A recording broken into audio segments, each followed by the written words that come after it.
What up, everybody? Welcome back to the 2019 off season here.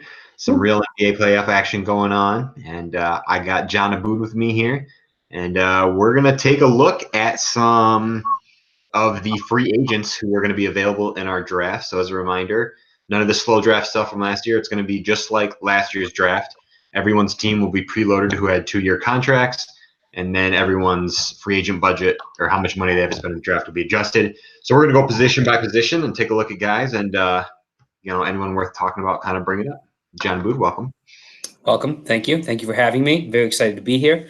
Let's take a look at point guards first. There are a couple different ways you can kind of slice and dice this. Obviously, there's some tiers like Dame Lillard's a free agent, Drew Holiday, Mike Conley, if he's still alive next year, Bledsoe and Lowry. They're kind of the top tier there. Dame a little bit more on top than the others. You can find value, though. Like, I feel like both Bledsoe and Conley, even though their stats are up there, they're not going to go, Dame could go for 30, but these other guys, you might be able to get at a value. Yeah, I mean, is there anyone, let's say it was a snake draft, is there anyone you take before Dame? Any point guard you take before Dame? Drew Holiday would be the only guy if I was building my team in a very specific way, because he helps you in a myriad ways where Dame... Yeah, I'm not taking anybody before Dame. The only other name I'd consider is Chris Paul, but I think that's just like a slowly fading name. Like, that's a knee-jerk reaction. Yeah, I mean, that's respect for Chris Paul's past more than his current fantasy status, Yes. But playing next to James Harden, nothing's going to change. He's not going anywhere. He's owed, I think, $457 million next year, so they can't get rid of him, and that's going to stay. Yeah. I guess I would tier it Dame by himself, and then the second tier I think is very packed. So I'm looking at, based on last year's ranking, you got Drew Holiday, Mike Conley, Eric Bledsoe, Kyle Lowry, Chris Paul. I'd squeeze Zach LaVine in there. I mean, that's how many names? 1, 2, 3, 4, 5, 6 names. That point guard's kind of deep at that top tier. Maybe if this was a snake draft, those 6 guys aren't going in the first, maybe not even the second, but those are probably all third rounders, would be my guess. Yeah. Fourth rounders. So point guard's pretty stacked next year. Anybody flying under the radar that you think could have sneaky value? I mean, obviously the Clippers are like an amazing story this year. We all wish we were rooting for the Clippers, considering like half of them were Pistons at one point and now they're not. But Shai Gilgeous-Alexander, like all the stat stuffing isn't quite there yet, but sky's the limit for that kid, so I love it. I agree. Yep. And after him, Colin Sexton had a good second half of the year, so that could be an interesting long-term pickup. You could still get him cheap, I would guess. And then Dinwiddie, I think, is fascinating because I just saw this report yesterday or 2 days ago that Brooklyn might want to cut D'Angelo Russell or renounce the rights to him or whatever you call it, because his salary is just enough where they're restricting Brooklyn from signing 2 max free agents. And obviously, like, he's kind of been a big part of that turnaround, but he could also, not be the answer. So what if Brooklyn brings in Kevin Durant and what's his face, the point guard? Instead of the Knicks, they both go to the Nets because that team would be filthy. Wait, what point guard? From Boston. Kyrie Irving. Yeah, they should bring in Irving and Durant and just have a squad. Yeah. You imagine replacing. Yeah. Anyways, that's exactly who jumped out to me. Lou Williams had a great year. Fantasy-wise, I'm not buying it for the long haul. Jesus, he's 47, I think. Yeah. I mean, he's been – and even better, Colin Sexton is like a baby – it's like a baby John Wall to me who can't pass yet. So, he's quick. He can score. Can't really shoot, like, at an elite level yet, kind of like that same John Wall trajectory. If he learns how to pass the ball, he's going to be like a top 2 or 3 round guy, I think. He could – but yeah, I see point guards almost exactly the way you do. So let's move on because that's boring. Shooting guards. Remind me what you paid for Bradley Beal this year? Ooh, good question. I want to say it was 15, and whatever it was, I got a bargain because he had. I mean, I got lucky. Really, I got lucky that John Wall got injured because once Wall went down, that's fair. That's fair. Like what I expect is you expect Beal's going to be jacking, but like the percentages are going to come down, and he maintained his percentages. I mean, he was shooting upper 80s in the free throws, and his field goal percentage stayed like above 45 the whole time. And with how many threes he shoots, he like I kept having him on my list to like, okay, I should consider trading this guy because there's no way he's going to maintain this value. And he maintained it the whole season. Like he had a heck of a fantasy year for me. Maybe even got me that bye, which put me in a great position to win. So Beal's in that top tier. I'm looking at Kawhi Leonard's got to be in that top tier. How do you feel about Kawhi Leonard? What's your thoughts on him? I mean, the rest situation is just out of control in terms of fantasy basketball. Like, you never know what to do. In real life, even as a fan, it's pretty annoying. But it's more understandable in that sense. Like, as humans, of course, take care of yourselves. Like, do what you have to do. The playoffs are the ultimate goal, et cetera, et cetera, et cetera. But for fantasy, it's like you do have to devalue them. So I traded basically Buddy Hield and some pocket change for Kawhi Leonard, basically trying to give the cheap young guy who's undervalued and then try to like put a maximized push for the playoffs. Since I traded him to Glitz, I don't remember how many weeks that was, let's say 4 weeks, he had more value than Kawhi Leonard on his own. Cumulative. At so many games, per game, Kawhi was still doing better. Sure. You know, great when he plays, but he only played 60 games last year. I mean, we're talking he's missing what 25% of the games. It's too many, you know. Like, So I don't know how to value him. He's tricky, but still, he's in probably the only guy in that elite tier to me. I wouldn't put Beal there again next year, even though he had such a great last year. Right. I probably put Beal as the number one guy in the second tier, along with, Drew Holiday, as we talked about. He's got 2-guard flexibility also. Klay Thompson, if Durant leaves, he jumps right back to where he was to me. 100%. Butler in there. Eric Bledsoe's got that point guard, shooting guard eligibility. Chris Middleton, showing what he can do in the playoffs again. Great year. And, you know, I personally put Zach LaVine in that second tier for point guards. But he doesn't seem to be in that same tier as like Klay Thompson, Jimmy Butler, Eric Bledsoe to me. Yeah, I agree. So maybe LaVine is the star of the third tier. Anyone else jumping out to you there? No, I just have 2 questions for you. One, were the Warriors more fun before Kevin Durant or now? Were they more fun? Yeah. They were more fun because it was more Curry, it was more Curry and Thompson. Right. It was more Flash Brother, and that was more fun. Were they better? No chance. I mean, they're way better with Durant is the best player on that team, which is just the sickest thing you've ever seen. I haven't watched all the Warriors games this playoffs, but I think Draymond's looked good so far. I think he's big and bad and allowing Durant to do his thing on the wing and covering each other on defense. Durant's looked great in every game I've watched, and Curry's looked great. Like, Thompson is a guy who can go off for 50 any given night, and he's literally like the fourth fiddle there some nights. Like, just standing in the corner like he's Joe Harris or something like. But the next game he'll drop 50 and dribble the ball 4 times. Like, if you're that good, it's the luxury you want to. And also Iguodala. Iguodala is so sick. He literally coasts all year and then waits for the playoffs. Like, I don't have to shoot ever, so I'm just going to be a beast at everything else. Yeah.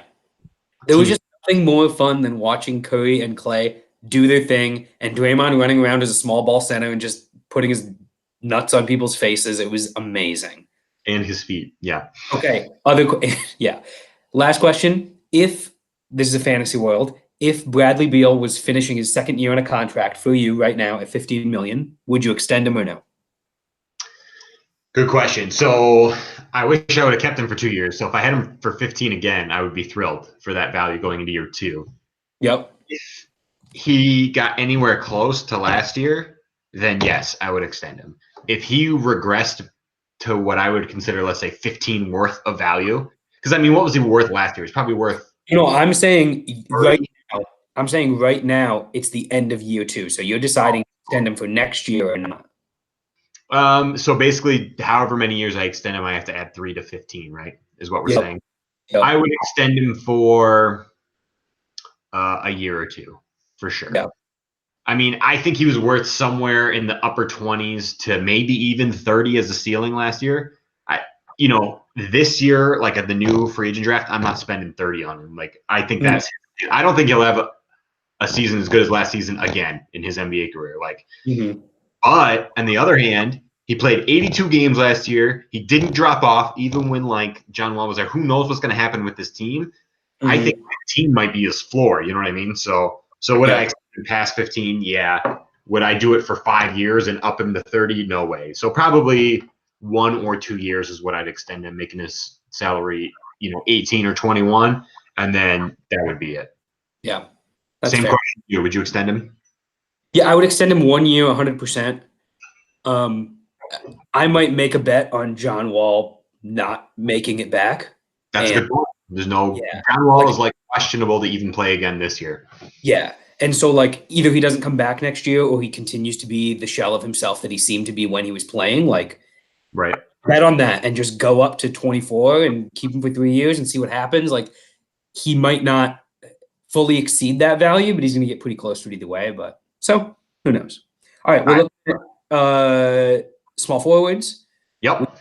KD obviously is the top of the pack there. Let me see if I can find what he was paid last year. I don't know how to do that really quickly. I want to say it was 40 is what I remember. Jesus. Okay. Well, no wonder he was on a 1 year deal then.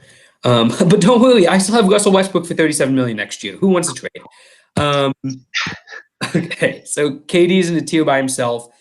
Clay obviously and Kawhi have small forward flexibility. Jimmy Butler, Chris Middleton. We talked about most of these guys already. This is like a thin crop. I don't know. The 3 is a hard position to begin with. My question is this. Kawhi or not Kawhi? Well, let's do Kawhi too. Offseason comes along and Durant goes to the Knicks and he's there by himself. He's the head honcho. No other star comes with him, or maybe like a second-tier star. Let's say D'Angelo Russell comes with him or something like that, right? How much is Kevin Durant going to be worth next year? I don't know. Back in the day, Kevin Durant was the unquestioned best player in fantasy basketball. Yeah. Does he go back to that? I don't think he does, especially not in the regular season. He's had a taste of not having to carry this team, and don't forget how bad the Warriors were most of this year. Like in the regular season, they were bad. Durant's never going to have the efficiency numbers that he has right now, again, if he leaves the Warriors. Never again. Yeah, he shot 52% from the field last year. Yeah, it's stupid. It's absolutely stupid. And he's playing the 4 for them most of the time, too, so he's getting defensive stats there as well. I don't think anybody's worth $40 million personally, so I'm paying in the 33 to 36 range for him, probably. Yeah, I think his range in that scenario is probably like 30, let's say 33 to 40 is what I would put the range at. Yeah. And like that's a pretty narrow range at a very high number to where he's going to get that money. Like if the bidding stops at 27, someone's raising it. You know what I mean? Like it's just 100% feels guaranteed that he's going to surpass that value.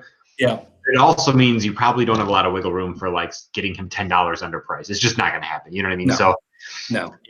Same question for Kawhi Leonard. Kawhi Leonard is he decides he's going to the Clippers. They had to move a few pieces to get him there, and there's no other star there. How high do you go for Kawhi Leonard? I don't know, man. That team, what are they getting rid of to get him, though? I honestly don't think they have to get rid of anybody. I think they just have to let a few of the bench contracts like drop. I think they've got because so many of their players are pretty young. You know what I mean? Yep. Yeah. I would see them probably as a top 4 team in the West. And I think Kawhi would play great there. And I think I don't know that I would value him over KD, but I would probably put him up in that tier. I think that's like best case scenario for him. I think that's the best case scenario. I think if he goes to the Clippers, there's no more of this. Okay, you spent 2 years like rehabbing your pretending. Exactly. You're coming to your hometown. Like I think the past would be gone. Yes. I mean, he averaged 30 games a year over the last 2 years, 0 plus 60. So like I think that past is going to be gone after, especially him playing hardcore in the playoffs. Yes. But I don't put him in that KD tier. I stop short of that because. I mean, at his best, he is that. At his best, he's a top 5 pick. So, I mean, you've got a point, I guess. But man, it just seems so much more reasonable to be questionable. Okay, Mhm. let's pretend Anthony Davis was a free agent in our league as well. Snake draft for only 1 year. You've got the third pick. The other usual suspects are gone. You're picking between KD, Kawhi Leonard, and Anthony Davis. Who you picking? Anthony Davis. Who's second?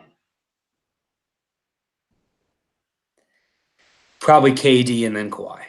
I do the same order, but to me, Anthony Davis and KD, like in an auction draft, I'm probably throwing an extra $5-6 their way. Like it just seems way safer Sure. than Kawhi Leonard. Yeah. Okay, Yeah. I feel the same way. Let's move on to power forwards. Okay. I'm loading my power forward list here. Kevin Durant, power forward eligible, obviously. So, of the bigs, I've got Joel Embiid and Blake Griffin, I would say, as the top tier. And in the second tier, I got Siakam and Al Horford, probably. Convince me I'm wrong, or do you agree? No, I was just gonna say, like, what is Siakam's ceiling? If Kawhi leaves, this is basically Siakam's team, and he's Giannis light with shooting. No, I'm nowhere near that high on Siakam. Siakam's a great real I life said player. light. He's a great real life player.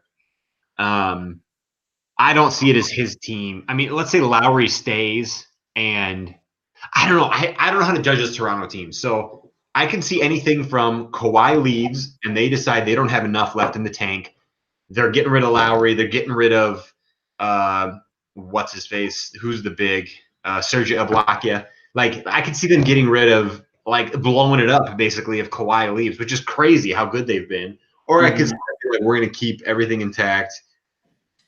I mean, what do you do with Marc Gasol if Kawhi leaves? There's a lot of question marks on this Toronto team. Yeah, sure. It really is. If it works this year and they make the NBA Finals, let's say they lose to the Warriors in the finals, you probably bring everybody back.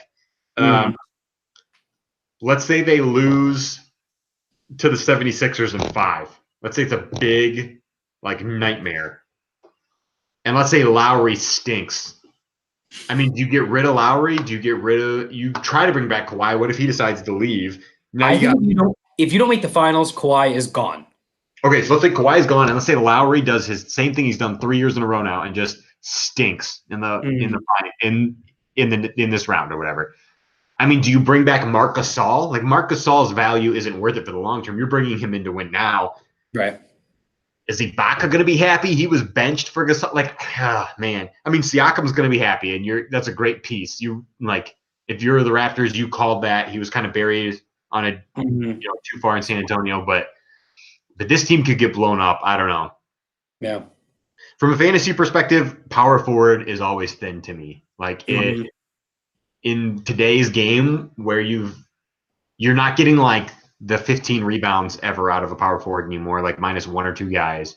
And they hit like 1 3 a game, but there's a bunch of guards who hit like 3 threes a game. So there's not like a ton of value there. And like you just don't play through stretch fours really. Like the best stretch fours to me pick up, I mean, outside of like 1 or 2 elite guys, right? Like Anthony Davis, Kevin Durant.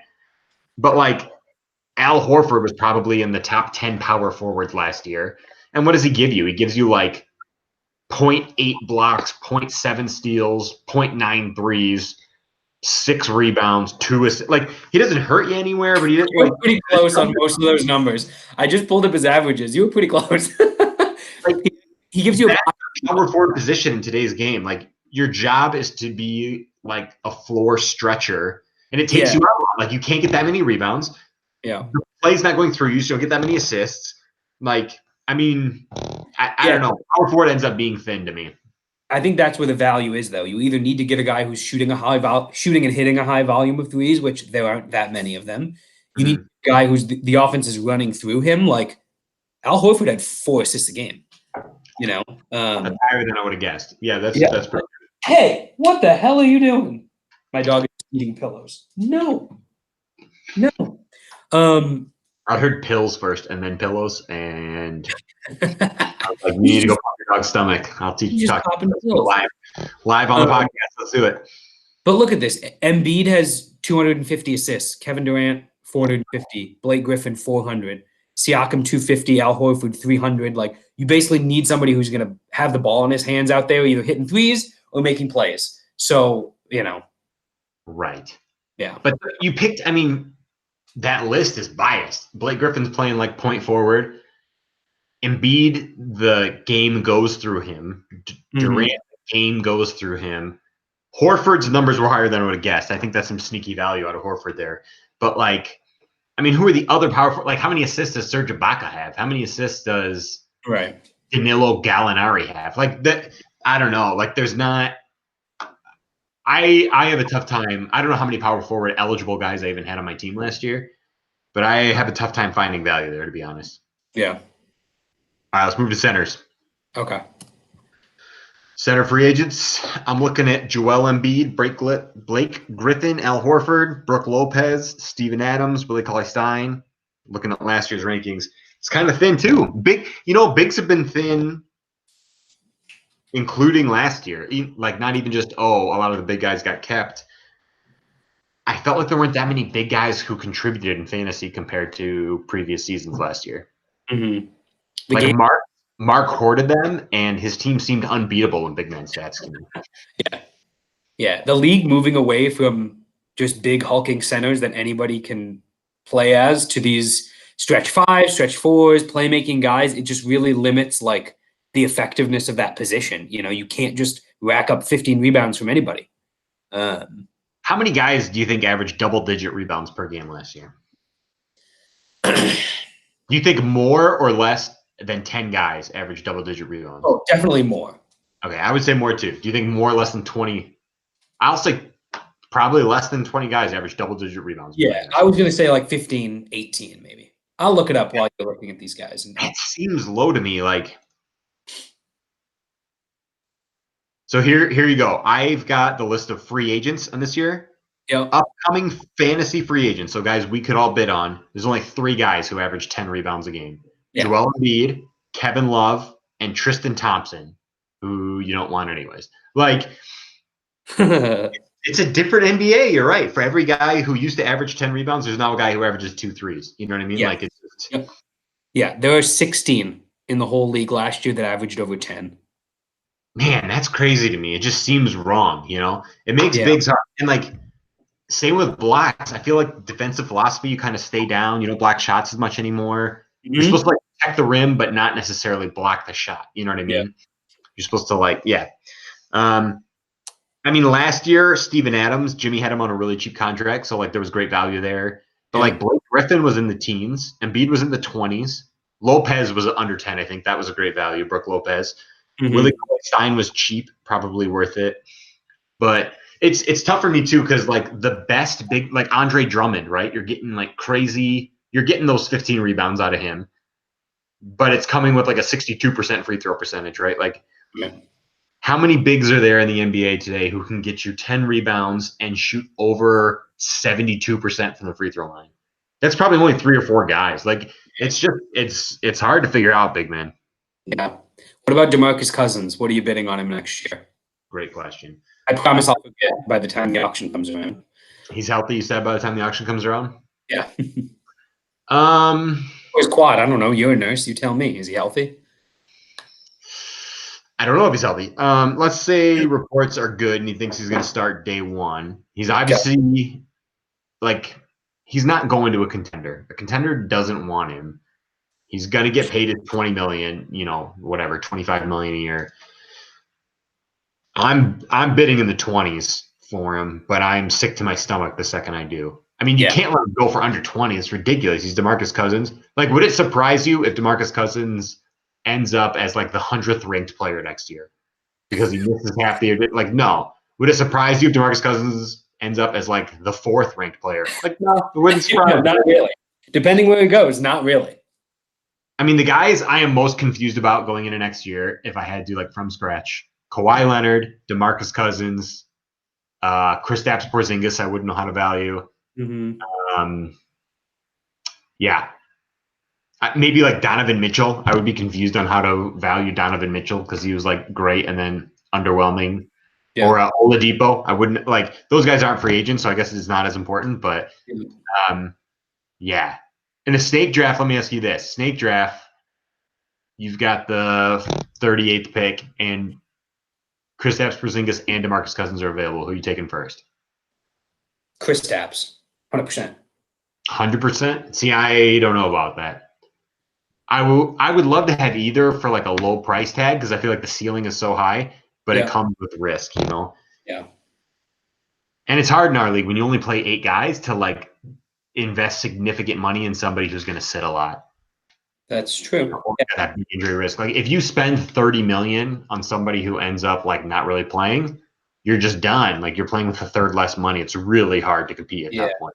What was Kristaps' injury again? Had sex with the wrong girl and she accused him of weird stuff, but then he's probably innocent because she said he raped him the day he had a torn ACL, which seems real hard. I mean, luckily this is being recorded live and everyone knows what kind of jerk I am, but that was my like first thought is like, you know, she accused him on the day he has a torn ACL. I'm like, I've never had a torn ACL. It's really hard to rape somebody with a torn ACL. Like it just seems like if you just walked away, I wouldn't be able to chase you. Maybe he tore it afterwards. During, who knows? I don't know. I don't know. Why don't we reel it back in right now? And right about now, I don't. I can't remember what his injury is, but As I scroll down though, there's a couple interesting names on these centers here. How do you feel about 3 names that come up in auction? JaVale McGee, Thomas Bryant, John Collins. John Collins, the savior of our league, really, who will be the 1 year. We can only assume. 1 year. What are those guys' price tag?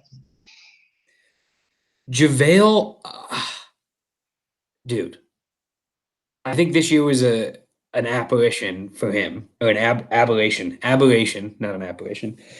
It was an aberration. It's not going to happen again. Like the Lakers are going to care next year. You got to assume he's not going to be there. If there's a team that takes a flyer on him, he's not going to play the way he played this year. So I'm not paying it. I'm not even bidding on JaVale McGee.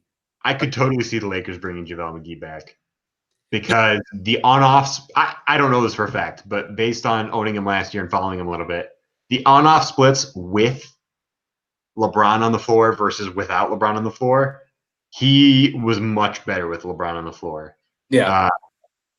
And he can't play that many minutes because he's JaVale McGee and he's like 7'6" and has a little, bronchitis from smoking too much weed or whatever it is. But he just can't stay on the floor that many minutes. So his ceiling is really limited.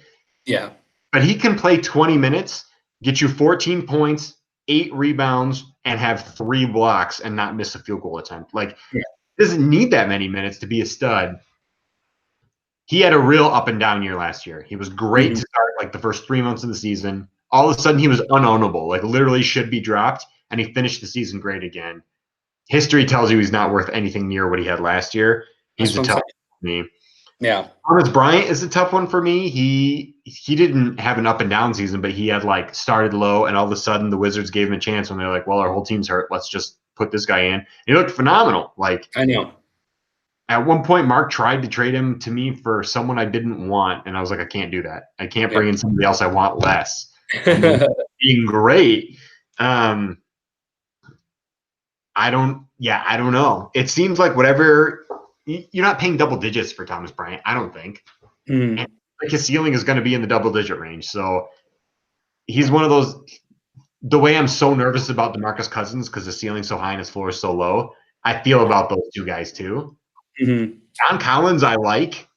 John Collins last year. I would have spent 20 points a game this year. Yeah.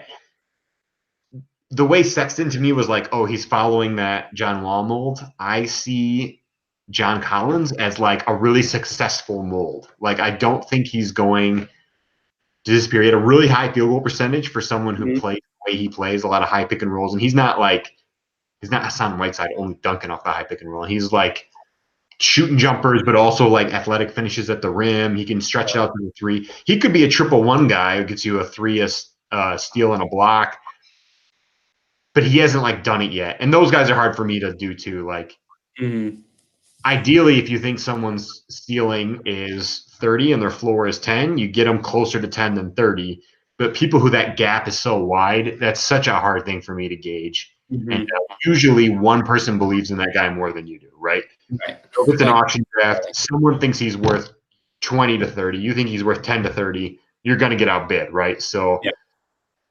yeah, I don't know. I've had my fanboys who I'm always convinced are about to like be that next tier. Everyone else is like, no, and I get burned every year on them. And Yeah. I feel like John Collins isn't in my like I believe tier in my belief. Yeah.